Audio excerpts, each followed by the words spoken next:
What's up, YouTube? It's Eric, a Lions fan. Thanks for clicking on this video, and welcome to another edition of Wednesday Night Beer Reviews. Guys, I'm going to take a look at one from Sierra Nevada. This is one of their specialty beers. This is called the Trip Into the Woods. They're Narwhal Bourbon Barrel Aged. What does it say on here? They're stout aged in bourbon barrels with red and black currants added. The beer comes in at 9.8% alcohol by volume, guys. I do not know what the IBUs are. I did go to the website. I could not find this beer on the website. If you guys know what it is, could you put it down in the comments for me? This is 1 pint, 9.4 fluid ounces, so this is a 22-ouncer. And guys, we'll go ahead and read the back of the label here. It says, "We aged this rich, chocolatey imperial stout in bourbon barrels with a mix of both red currants and black currants for a pop of sweet and tart flavor. The deep roasty notes of the stout blend, with the stout blend well with the berries and the barrels to create a complex flavor of cocoa and coconut with a mellow fruit undertone." And then it goes on to say, "When a beer meets barrel, incredible things happen. The passage of time and the influence of wood combine to create a final product much greater than the sum of the individual parts. Our Trip Into the Woods series is designed to highlight the complex interplay between beer and barrel.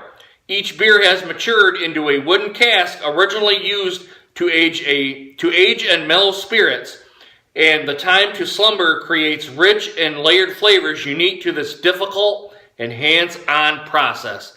Like I said, guys, I don't see a bottled-on date on here. I don't even see kind of like anything like a series on here, a kind of a vintage or anything on here, but not real critical right now. We'll go ahead and we'll see if we can get the it's somewhere here on the bottle. So I really don't have any YouTuber that's reviewed this beer. I'm sure there is, but I'm sure I'm probably not the first to review this beer. If I am, I'm going to be pretty surprised at it, but I don't think I am. But guys, that's really all I've got. I didn't even go to Beer Advocate to see what the beer was rated at, so I'm going to go be all alone on this one. This is going to be my own personal review, guys. So let's crack this, let's get this cork off here. This is a cork style with a cage on it.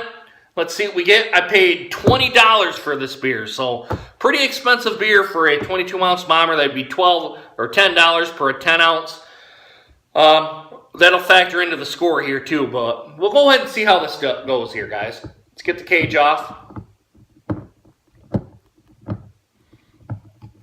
right, let's see if we can get it off here. There we go. There we go.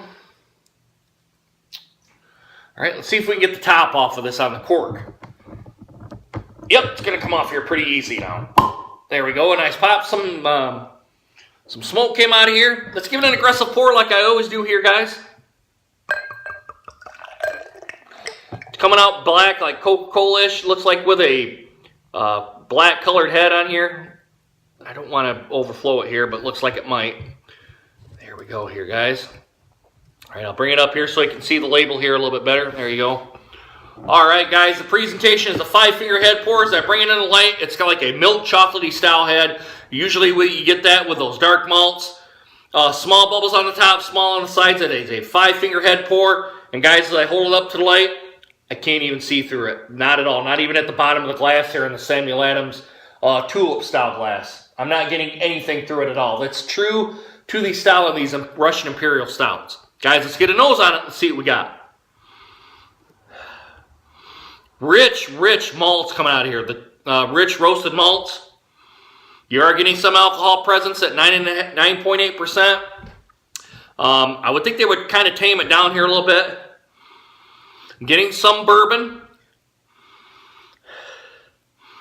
Maybe some of the hops starting to come through, like the earthy style hops. And that's kind of really the big two factors are the rich roasted malts and you're getting a little bit of the bourbon presence. And maybe because of the bourbon presence, you're getting some alcohol with it. Looks like they might, and it's still cold too here, guys. I just got out of the fridge probably about 5 minutes ago. So really, that's maybe when it warms up, those will suppress down and maybe more of the flavors will come back up.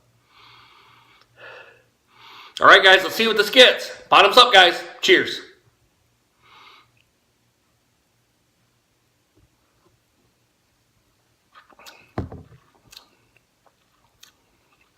Interesting. All right, I'm getting the tartness that they're talking about. The big tartness right away is really showing up. More so over than everything else. I'm getting some nice roasted malts on here. The tartness, I would think be coming from the berries that they're talking about in the beer. The finish is medium to heavy style, maybe going on full bodied. It looks like there is a date on here of, I see 100716 at 1237, so maybe 2016, but there isn't 1,007 days in a year. So I don't really know what that means. It's a 2016 vintage, I do know that, but I don't know what 1007 stands for. So unfortunately, it's not good to decipher, and I'm not going to go to the website to decipher the code here, guys. And I kind of agree with Greg's beer reviews on this kind of stuff. Have a month, day, year on this sort of stuff, so we know when it was produced on. So if we want to cellar it, we don't have to have any guesswork on it. And put it actually in some blue or maybe some red or yellow writing on here so we can actually see it. The black sucks, especially when it's in the bottle here.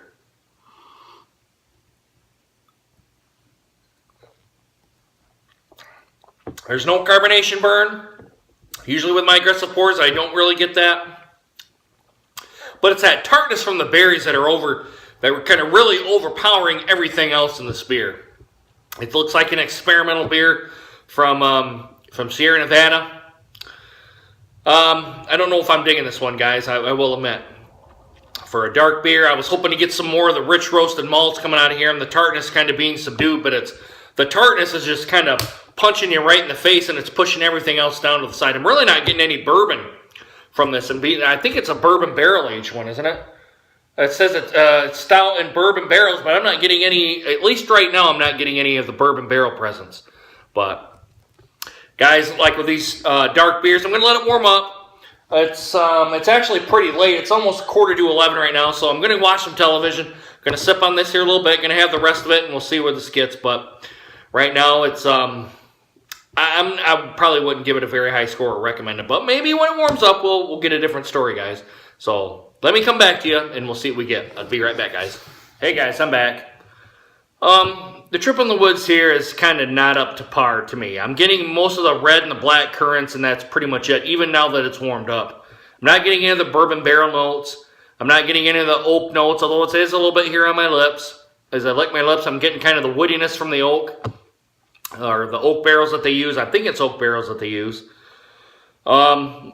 But really, other than that, I'm not getting anything else. And it's kind of a disappointing beer because I was hoping for a little bit of the rich roasted malts that are used in the Narwhal, and I was hoping for some bourbon barrel characteristics, and I was hoping for maybe some oakiness on the tongue, other than just on my lips. But it's just mostly the currants are just up front and up to the front of the table, and everything else gets pushed back or even non-existent in this case.